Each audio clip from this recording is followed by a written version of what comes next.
And meron ako ditong chicken thigh. Titimplahan ko muna ito ng toyo, paminta, kalamansi, at maglalagay din ako ng isang latang pineapple juice.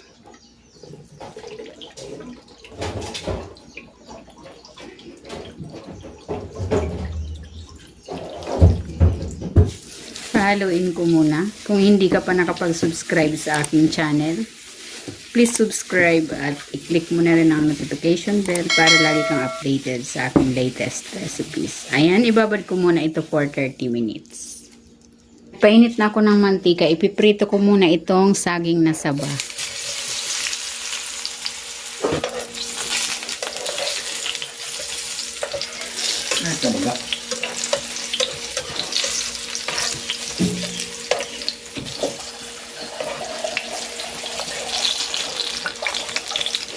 Ayan, okay na ito. Hanguin ko na.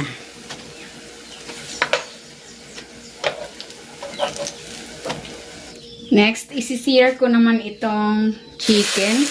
Tinanggal ko muna ito sa pagkakababad.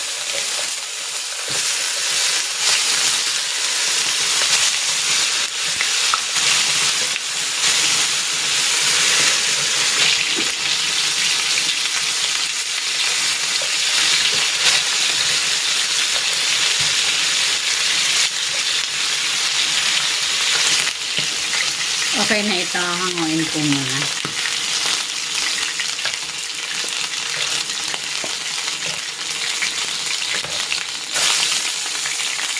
Magigisa na ako ng bawang.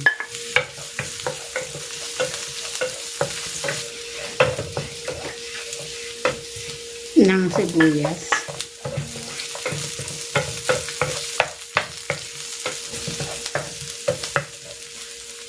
Ibabalik ko na dito yung chicken.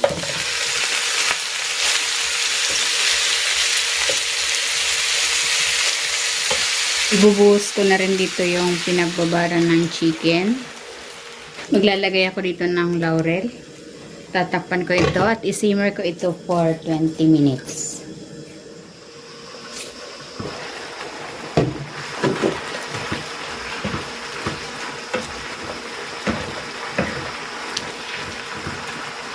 Maglalagay ako dito ng asukal.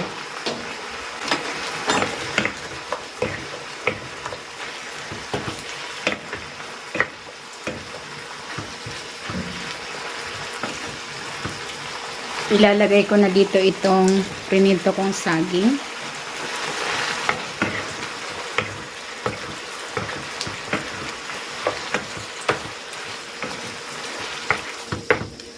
Ayan, luto na itong estopadong manok. Hahanguin ko na ito.